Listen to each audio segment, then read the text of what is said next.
Korea Utara, di sebuah pabrik dekat pinggiran kota Pyongyang. Sebuah aktivitas yang sangat rahasia yang dijalankan pemerintah utara. Sepertinya para pekerja di pabrik ini mencetak uang dolar, dan sepertinya ini adalah uang palsu. Kita berkenalan dengan Sersan Im Cholyong yang sedang berjaga di luar pabrik rahasia. Lalu istrinya yang juga anggota militer, Hwayun, datang mengantarkan makanan untuk suaminya. Pasangan ini baru saja menikah. Cholyong bertanya, kenapa dia bisa berada di sini? Istrinya menjawab, dia sudah melapor ke Jojang. Dia akan ikut bertugas malam ini menemani suaminya. Dan radio berbunyi, mengumumkan keadaan darurat. Semua anggota harus berkumpul sekarang di lokasi pertama. Cholyong menyuruh istrinya jangan kemana-mana, dan dia bergerak. Sementara satu mobil jeep militer tiba di depan pabrik. Seorang pria dan sekelompok pasukan bersenjata turun mengawalnya, lalu masuk ke dalam pabrik. Sementara aktivitas mencetak uang terus berlanjut. Perkenalkan Letnan Song Gang, salah satu komandan barak kode 12. Sementara Cholyong menemukan mayat penjaga dan melapor kepada pimpinan baraknya tentang pasukan pengkhianat yang menyusup ke dalam pabrik, dan dia tak diperbolehkan masuk, harus menunggu pasukan pendukung datang. Cholyong memohon diizinkan, karena kalau dia tak segera masuk, mereka akan terlambat menangkap orang ini. Tapi tak ada jawaban. Dia memutuskan untuk maju dan memimpin pasukan di sana, lalu menyuruh istrinya menunggu di bagian belakang. Sementara, Song Gang dan pasukannya mulai menyerbu ke dalam pabrik, menembaki penjaga dan menyuruh para pekerja berkumpul. Rupanya inilah barang yang diincar. Plat master cetakan uang 100 juta dolar, terdiri dari bagian atas dan bawah. Song Gang menyuruh pasukannya menghabisi semua orang di sini. Saat itulah Cholyong dan pasukannya tiba dan menyuruh jangan ada yang bergerak. Kedua pasukan saling menodongkan senjata. Cholyong lalu membunuh satu orang sebagai peringatan.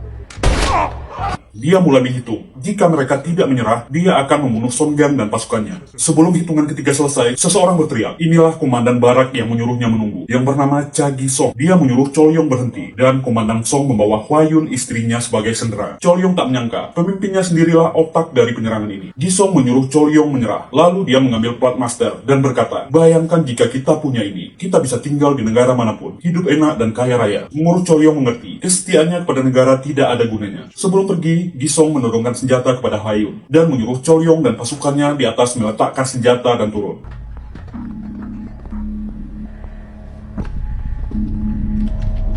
Lalu komandan Gi-song melemparkan granat dan anak buahnya menghabisi para pekerja dan tentara Cholyong.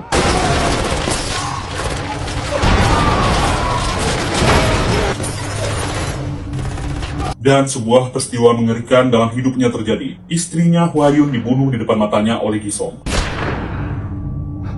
Cholyong pun ditembak. Dia melihat istrinya bersimbah darah di depannya, tapi dia tak bisa berbuat apa-apa. Gi-song mengatakan, dia tak lebih dari anjing peliharaan. Dari awal dia sudah membencinya dan mengarahkan pistolnya, tapi peluru itu habis. Komandan Gi-song tertawa. Dia berubah pikiran. Dia tak akan membunuhnya. Tolong sampaikan pesannya kepada para pemimpin tertinggi. Dia anggap lempengan ini adalah darah dari rakyat. Dia akan mengambilnya. Gi-song yakin para pemimpin juga tak akan mengampuni nyawa Cholyong. Dan rapat darurat militer segera diadakan. Seluruh petinggi datang. Plat master yang sangat rahasia telah dicuri. Plat ini bisa mencetak dolar dengan tiruan yang sempurna. Hanya Departemen Pertahanan Amerika yang bisa membedakannya. Negara lain tidak akan bisa. Akurasi uang palsu ini sangat tinggi. Dibuat oleh seniman Korea Utara yang sudah meninggal. Lempengan master ini tidak akan pernah bisa dibuat lagi. Jika dunia luar sampai tahu keberadaan plat master ini, mereka akan memerangi Korea Utara. Dalamnya Kolonel Cha Gi-song, komandan barak Region 12 di Departemen Pertahanan. Dulu dia juga pernah terlibat di perdagangan narkoboy dan istrinya juga ditangkap, tapi meninggal dalam penjara. Diduga dia masih menyimpan dendam ke negara, dan pasukan yang ikut berkhianat rata-rata adalah anak buahnya di barak Region 12. Keberadaannya saat ini diduga masuk ke Cina. Jenderal ini marah kenapa dia tidak segera dikejar.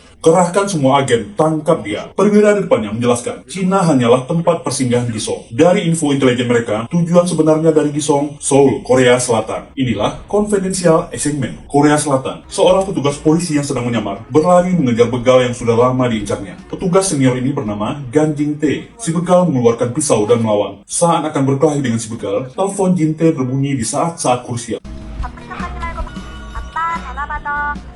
Dari putri semata wayangnya. Rupanya, si putri meminta iPhone terbaru yang dijanjikan ayahnya. Saat itulah si begal melarikan diri. Ini adalah Kapten Pyo, pemimpin divisinya. Peristiwa ketika si begal melarikan diri rupanya terekam di CCTV. Kapten Pyo memarahinya. Orang yang sudah lama diincar lolos begitu saja. Kapten Pyo menganggap Jin-tae ceroboh. Dan peristiwa ini sudah bocor ke atasan. Dia akan dihukum. Padahal mereka seangkatan. Tapi karir Kapten Pyo lebih bagus darinya. dan Jin-tae dihukum skorsing 3 bulan. Seorang petugas muda bernama Lee Dong-hun meminta maaf kepada Jin-tae. Harusnya dia langsung menghapus rekaman CCTV. Dia meminta maaf, seniornya diskorsing 3 bulan. Sambil berlalu, Jin-tae berkata, itu bukanlah kesalahannya. Kembali ke Korea Utara. Benar saja, Chol-yong ditahan dan disiksa atas ketidakbecusannya sebagai ketua tim penjaga pabrik rahasia. Jenderal Won malah mencurigainya. Kenapa hanya dia sendiri yang hidup? Seluruh pekerja dan pasukannya di pabrik semuanya tewas. Pistol ditodongkan ke kepalanya. Chol-yong berkata, lebih baik dia dibunuh sekarang. Jika tidak, dia akan melarikan diri ke selatan dan mengejar Gisong. Jenderal Won menyuruh semua penjaga keluar. Nampaknya dia punya rencana lain. Bagaimanapun, Chol-yong adalah anak buah kesayangannya. Seminggu lagi ada pertemuan diplomatik antara utara dan selatan. Dia akan ikut menjadi pasukan diplomatik di sana. Tangkap dan bunuh Gisong.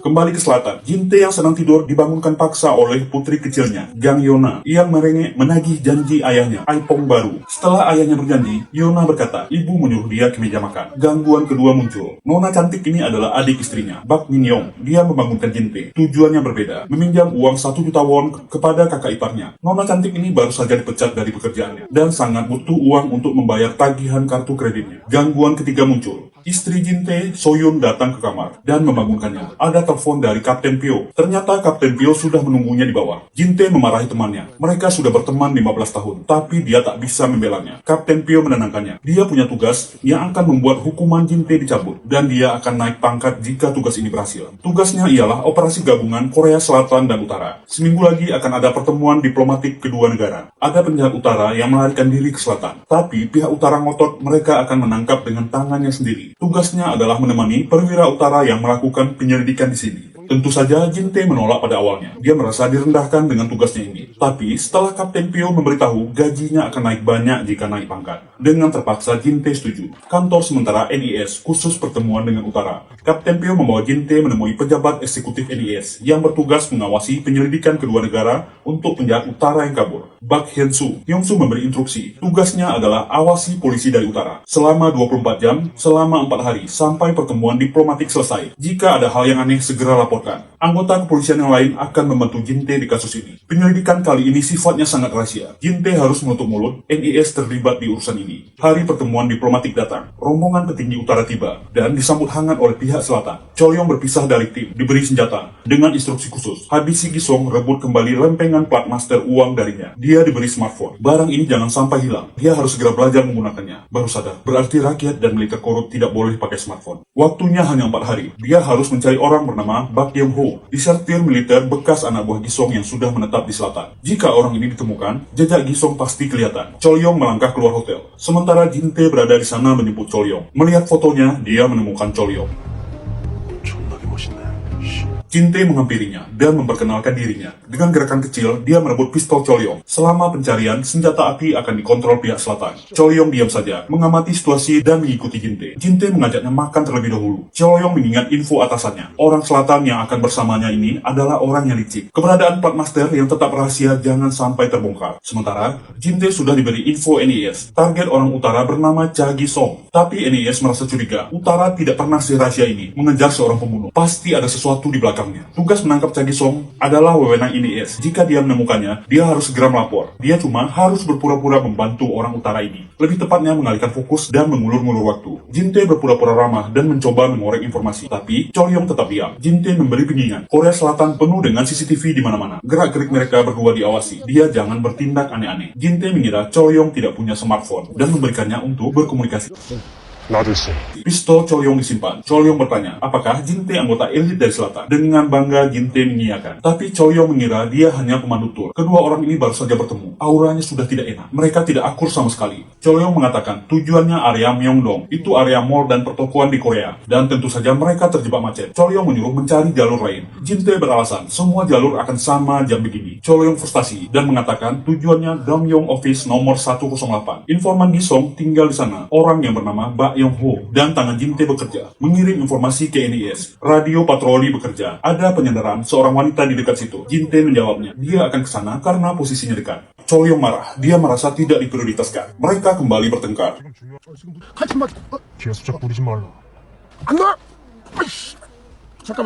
Jin-tae emosi dan keluar dari mobil. Tapi Chol-yong malah memelintir tangannya dan memborgol Jin-tae di mobil. Chol-yong melompat. Jinte heran melihat orang ini ahli sekali. Dia menelpon rekannya dan menyuruh melacak taksi yang ditumpangi Cholyong. Cholyong memulai perburuannya dan menemukan tempatnya.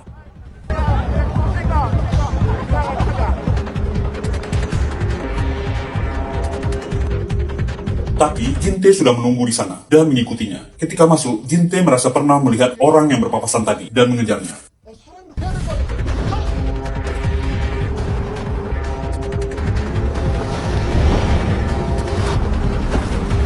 Kembali Jinte terpaksa menyuruh temannya di kantor melacak sebuah taksi. Orang ini adalah Bak Yong Ho, seorang tentara yang melarikan diri dari utara. Di selatan, dia bekerja menjual narkoba yang dihasilkan utara. Kepala gangster yang bernama Chilbo ini merasa barangnya kemahalan, tapi dia tetap membelinya. Yong Ho mengeluarkan pistol kaliber dengan peredam. Jika Chilbo ingin barang seperti ini, dia bisa menghubunginya. Jadi, bagi teman-teman yang heran, kenapa gangster di film Korea Selatan sangat jarang menggunakan pistol? Itu karena peredaran senjata api sangat sulit di sana. Pelanggannya bisa dihukum sangat berat. Yong Ho berjalan ke mobilnya dengan santai. Saat itulah Cholyong datang menyergapnya dan menanyakan di mana Gisong. Situasi berbalik.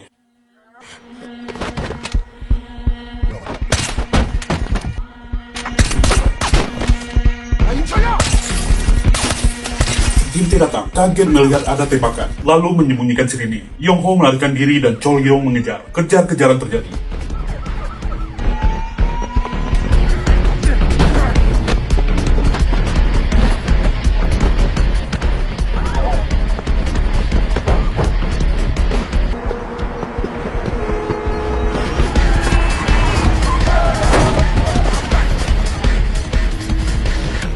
어디서?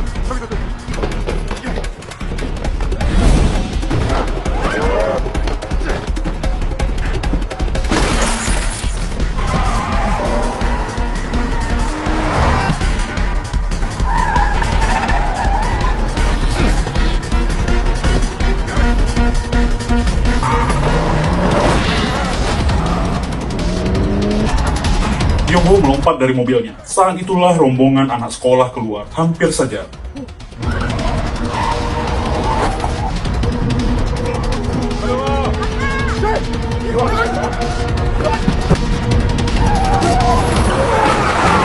Bocil cilik ini tidak apa-apa. Jinte mengamuk dan memarahinya, lalu memborgolnya. Sementara, di kantor pengawasan NIS, mereka akhirnya menemukan Cha Gisong lewat CCTV bandara. Yong Ho datang ke tempat persembunyian Gisong dan melaporkan situasi. Kapal dan senjata yang dia minta sudah dia siapkan. Tapi ada sedikit masalah. Orang yang dipanggil Cholyong mengejarnya dan mencari komandan Gisong. Lalu ada satu polisi dari selatan. Songgang dan Gisong sadar Cholyong telah sampai ke Korea mengejar mereka. Lalu, kembali Jinte dimarahi oleh Komandan Pyo. Dia tak becus menjaga polisi dari selatan dan menyebabkan kekacauan di jalan. Jinte mencoba membela diri, tapi Kapten Pyo tetap marah-marah. Dia mengingatkan Jinte, orang yang dikejar oleh polisi utara bernama Cha Gisong ternyata anggota militer yang membelot. Dia merasa ada yang tak beres di kasus ini. Mulai sekarang dia harus mengawasi Cholyong 24 jam. Malah, dia disuruh membawanya pulang dan tidur di rumahnya. Jinte melepaskan borgol Cholyong dan mengajaknya pergi. Cholyong menyalahkan Jinte. Jika dia tak ikut campur, orang itu akan berhasil ditangkap. Jinte tak mau mengambil risiko, memborgol tangannya sendiri dengan Cholyong.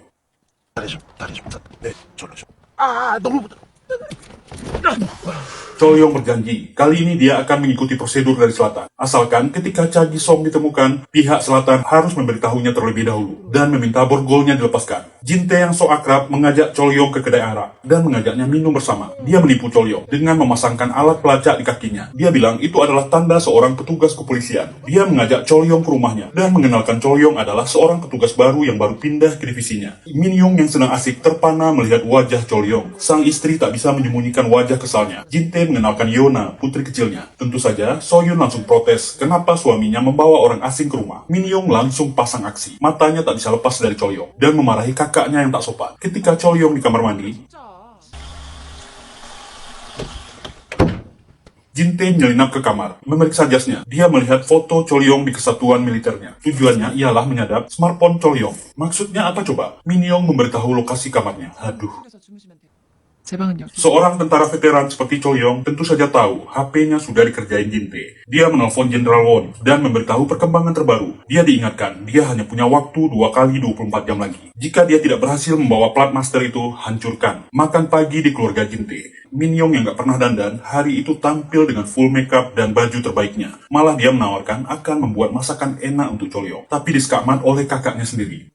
라면 하나를 안 끓여 먹는 주제에. 손님이 Dan ketika menjawab, keluarlah logat utara Cholyong. Seluruh keluarga sadar, Cholyong berasal dari utara. Jinte menetralkan suasana. Orang ini ditempatkan oleh komandan, kita semua satu bangsa, dan mengajak semuanya makan. Cholyong mungkin merasa sedikit terharu melihat kehangatan keluarga kecil ini menyambutnya. Anggota NIS melapor ke Direktur Hyung-soo. Mereka berhasil menemukan mobil yang digunakan Gisong dari bandara. Mobil itu kepunyaan Direktur DS Group, Jo Sang-tae, pengusaha dari Tiongkok yang punya bisnis di Korea. Hyung-soo memerintahkan Jo Sang-tae diawasi 24 jam. Orang ini adalah Direktur DS Group, Jo Sang-tae. Rupanya, Sang-tae adalah orang yang berminat membeli plat master itu dari Gisong. Gisong tak mau berbasa-basi dan tak punya waktu banyak. Dia hanya di selatan 24 jam lagi. Uang palsu yang dicetak plat master diuji. Bahkan mesin ini tak bisa membedakannya dengan uang asli. Tapi Direktur Sang-tae tak ingin membeli plat masternya. Dia akan membawa ahli darinya untuk menilai dan akan dipraktekkan langsung untuk mencetak uang. Uang yang dikeluarkannya sangat besar. Dia tak ingin mengambil risiko. Suasana sempat memanas. Gisong berkata, plat master ini didapatkan dengan mengorbankan tanah air, keluarga, dan darahnya sendiri. Jika dia main-main, dia bisa kehilangan nyawanya. Dia memberi waktu 24 jam dari sekarang untuk membawa ahli penilai. Besok malam mereka akan bertemu lagi dan plat masternya akan dia bawa. Jinte dan Cholyong memeriksa CCTV di sebuah mall di mana Yong-ho terakhir kali dilihat. Area itu menuju basement. Ada komplek pertokoan yang sedang dibangun, tapi belum selesai. Jawab si tugas. Cholyong segera bergegas dan Jinte mengikutinya. Ada pekerja dan beberapa karyawan sedang berada di sana. Jinte menanyakan ke karyawan wanita. Saat itulah begal yang lolos darinya waktu adegan pertama tiba-tiba muncul di sana. Rupanya disinilah tempat persembunyian para gangster Chilbok. Jinte menanyakan langsung ke bosnya. Pria yang bernama Yong-ho kemarin di sini. Dia akan dibawa untuk dimintai keterangan. Chilbok menyangkal jika polisi ingin membawanya harus ada surat perintah. Tapi emang dasar ceroboh, saat membuka jaketnya, Chilbok mengambil pistolnya. Jinte malah dipermainkan oleh para gangster ini.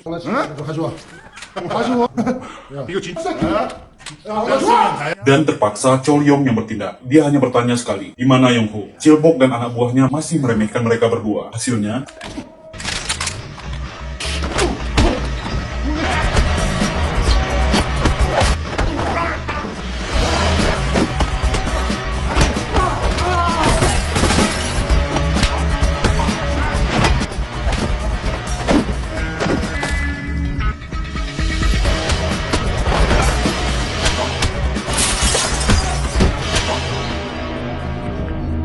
Jinte tak bisa berkata-kata melihat cara Cholyong menghabisi semua gangster. Cholyong mengambil HP bos gangster dan menyuruh Jinte melacak posisi Yong-ho dari nomornya. Tapi Jinte malah ketakutan melihat aksi Cholyong. Lalu dia melapor ke kaptennya. Dia ingin keluar dari penyelidikan bersama ini. Tapi Kapten Peo menolak. Dia tak bisa mundur lagi karena kasus ini semakin serius. Orang yang bernama Gisong ternyata berhubungan dengan pimpinan DS Group, Jo Sang-tae. NIS tidak mau memberikan informasi lebih lanjut. Jadi tugasnya ialah mengorek informasi dari Cholyong. Kenapa Gisong membelot dari utara? Lalu kenapa alat penyadap di HP Cholyong tidak bekerja? Jinte menjawab, dia sudah memasangkannya dan alamat Yong-ho berhasil ditemukan. Dia segera bergerak. Petugas yang lain akan menyusul ke sana. Tapi yang lucunya, malah HP Jinte yang disadap oleh Cholyong. Dia mendapatkan alamat Yong-ho dari pembicaraan itu. Mereka sampai di alamat Bak Yong-ho. Cholyong menyuruh Jinte menunggu di bawah untuk berjaga-jaga agar Yong-ho tidak kabur. Tapi Jinte ketakutan disuruh berjaga sendiri dan mengikuti Cholyong. Tempat ini adalah sebuah restoran Cina. Mereka naik ke lantai atas. Rupanya di sana adalah tempat perjudian ilegal. Mereka memeriksa tempat itu dan Cholyong melihat ke jendela. Dia melihat Yong-ho sedang berbincang dengan kenalan utaranya, Letnan Son-gang. Dia bergerak turun. Sementara Yong-ho menyerahkan persediaan senjata kepada Son-gang dan disuruh segera jalan. Tapi Yong-ho menolak. Dia sudah memberikan informasi dan persediaan senjata. Dia ingin tetap di sini dan tak ingin ikut lagi. Dia rela tidak dibayar. Son-gang menelpon Gisong. Sementara di atas seorang preman menanyai, apa keperluan Jinte di sini? Jinte menjawab, dia mencari orang yang bernama Bak Yong-ho dan para preman yang lain berdatangan mengepungnya. Jinte masih percaya diri dan memanggil Cholyong dan baru sadar Cholyong sudah pergi. Mengeluarkan pistolnya, tapi amunisinya terjatuh karena tak terpasang sempurna. Dengan kemampuannya yang pas-pasan, Jinte terpaksa melawan para preman ini.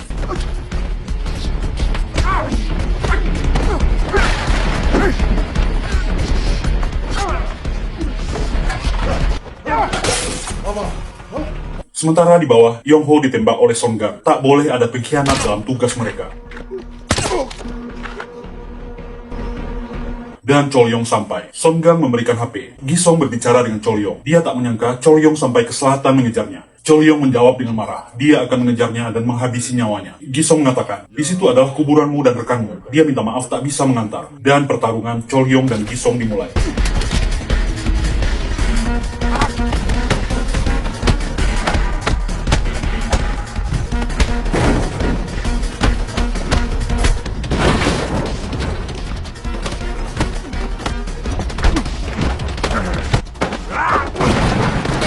Di saat Cholyong tersudut, Jin-tae datang dan sirine polisi berbunyi. Songgang segera kabur.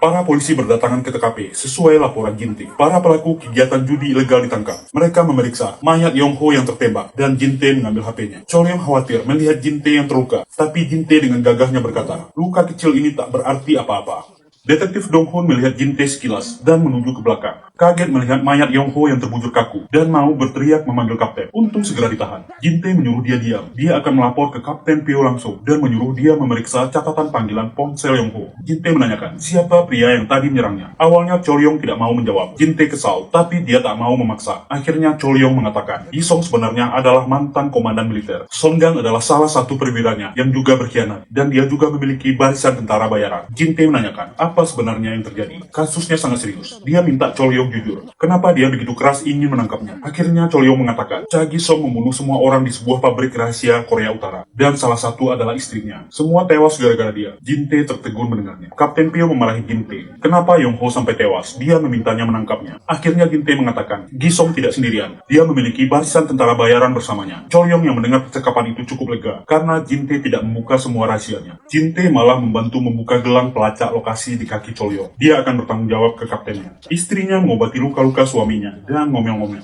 Lalu mengancam suaminya, awas jika dia melakukan hal yang berbahaya. Ingat istri dan anak, apalagi anaknya sudah besar. Istrinya tak tahu, Jin-tae sudah terlibat di kasus yang sangat berbahaya. Yona duduk bersama Cholyong dan memujinya. Pasti dia polisi hebat yang jago berkelahi. Lalu Min-young datang membawa perban, menyuruhnya membuka baju. Dengan pedenya, Shinona berkata, 연봉은 박하지만 철령 씨 상처받는 건 내가 싫고. dengan terpaksa Cholyong menjawab, dia sudah punya pasangan. Menahan malu, Min-young lari ke kamar.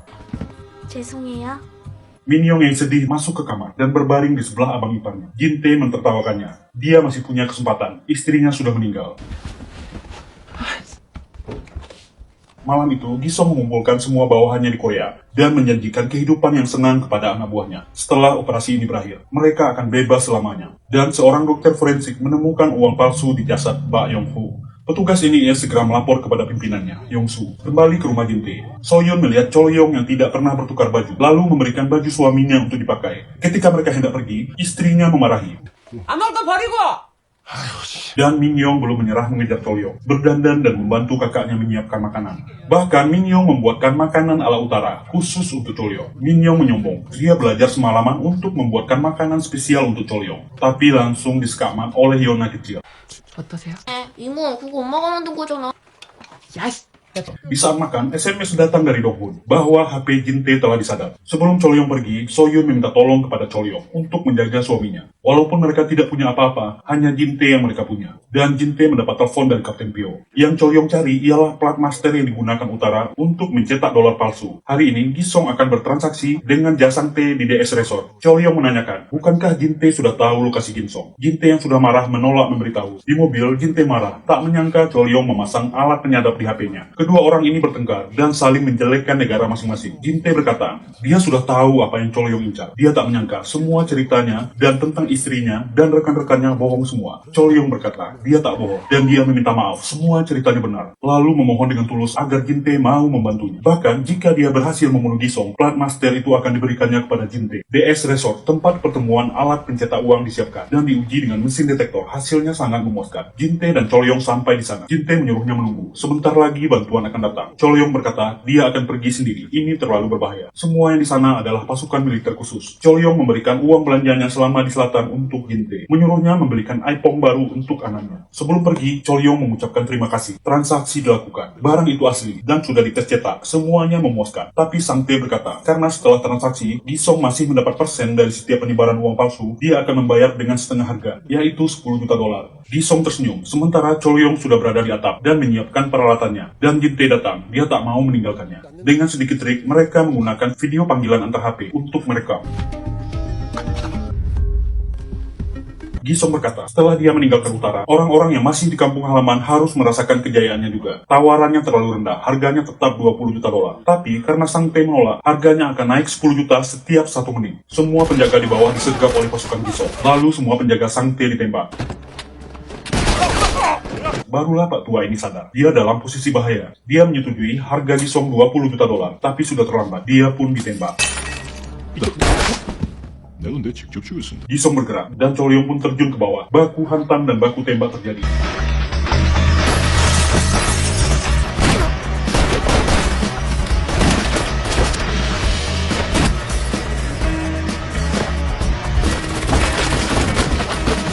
Gisong berteriak, tak menyangka Cholyong akhirnya datang. Jin-tae masuk dari bawah, lalu ikut menembak. Kembali baku tembak terjadi. 있으니까 본다. 어? 내마다 항상 또 싫어.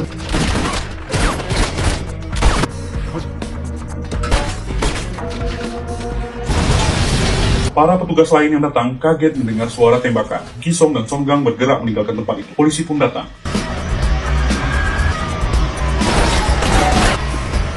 Cholyong membantu Dongwon yang tertembak. Untunglah pelurunya tidak mengenai organ vital. Jin-tae segera memanggil bantuan. Ada petugas yang tertembak. Lalu Jin-tae dan Cholyong mengejar mobil Gisong. Kapten Pyo memarahinya. Cholyong tidak boleh mengejar Gisong. Bahkan, NIS yang bersama Kapten Pyo pun meminta mereka menghentikan mobil dan kembali dengan segera. Tapi Jin-tae menolak. Dia akan menuntaskan ini sampai akhir. Direktur NIS melunak. Jin-tae boleh meneruskannya. Tangkap Gisong dan rebut Plat Masternya. Kalau perlu, polisi militer dari utara boleh dikorbankan. Jin-tae memaki. Dia menyuruh Cholyong berjanji. Jika Gisong tertangkap, dia tak boleh dibunuh. Pihak selatan akan menangkapnya. Dan Cholyong pun berjanji. Kejar-kejaran di jalan raya terjadi. 저기다. 야, 너 보기 싫어.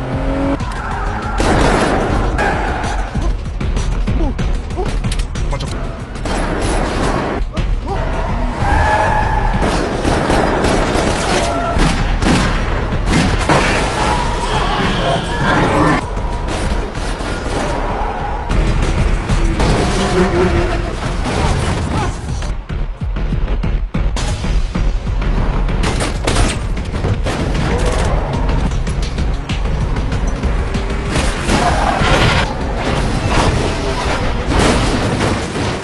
Mobil Gisong terbalik di tengah jembatan. Cholyong keluar dari mobil. Gisong menyuruhnya berhenti. Cholyong bertanya, kenapa dia sampai berkhianat dan membunuhi orang-orang utara. Gisong tertawa. Dia sudah kehilangan harapan. Tidak dihargai oleh pemimpin korup. Dia menyuruh Cholyong menembaknya. Tapi Jin-tae menghentikannya. Gisong lolos dengan melompat dari jembatan. Cholyong sangat marah kepada Jin-tae dan menodongkan pistol. Jin-tae mengingatkan, bukankah dia sudah berjanji untuk menangkap Gisong hidup-hidup. Cholyong marah. Gisong tidak saja membunuh istrinya, tapi anaknya yang juga masih dalam kandungan.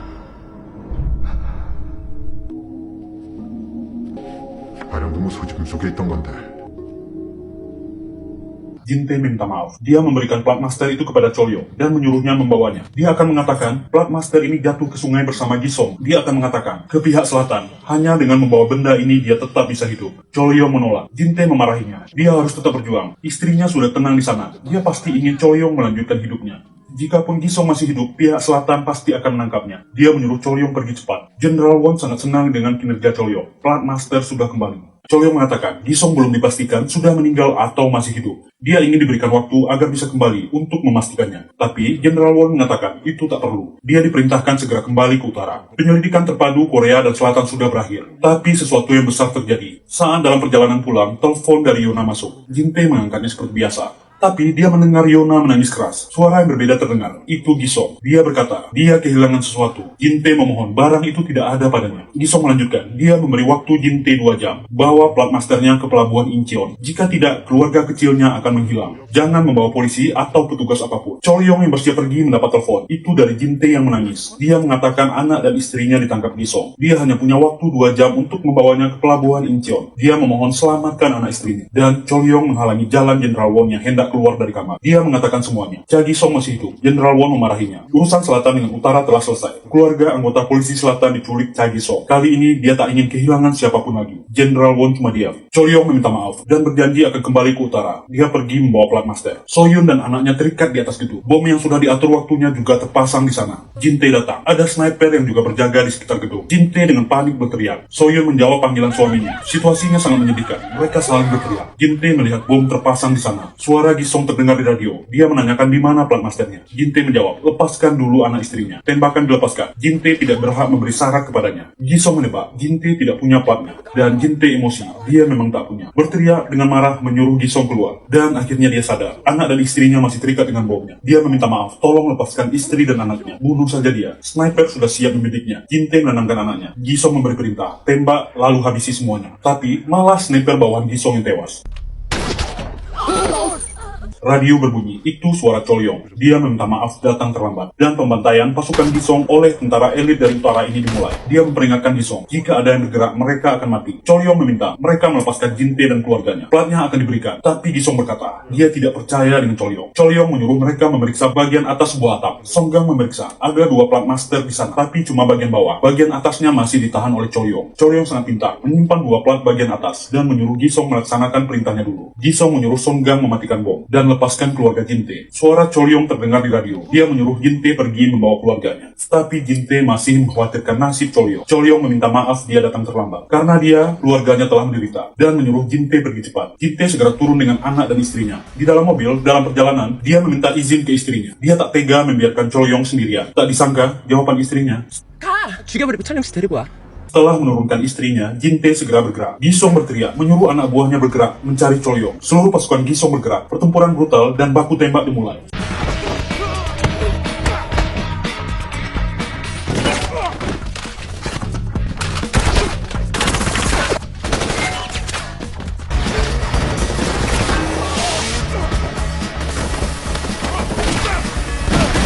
Sementara Jin-tae memacu mobilnya kembali ke pelabuhan Incheon. Terjadi baku hantam babak 2 antara Cholyong dengan Songgang.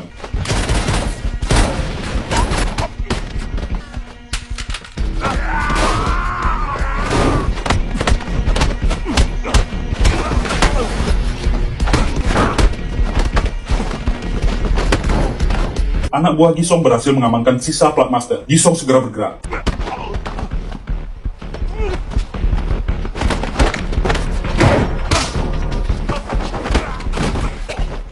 Cholyong tertembak, bahkan Gisong tega menghabisi anak buahnya sendiri. Saat tersudut itulah Jin-tae datang. Dia memberikan amunisi untuk Cholyong. Kali ini giliran Jin-tae yang meminta maaf. Dia datang terlambat. Cholyong mengejek Jin-tae yang menangis meminta tolong kepadanya. Kedua orang ini memang sering bertengkar. Tanpa sadar, hubungan mereka makin erat satu sama lain. Jin-tae menyuruh Cholyong mengejar Ginsong yang melarikan diri. Menahan sakitnya, Cholyong terus bergerak mengejar. Baku tembak antara 2 orang bermusuhan ini terjadi. Pertarungan jarak dekat terjadi.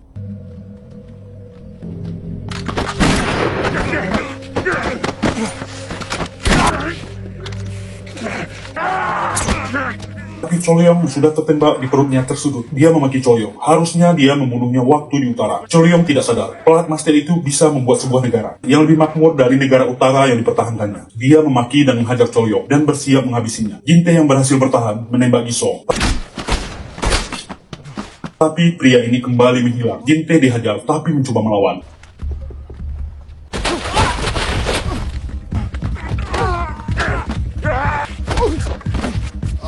Tapi dia dikalahkan. Gisong mengambil besi dengan emosi memukuli Jin-tae. Dan kali ini Cholyong yang menghabisi penjahat yang sangat ulet itu.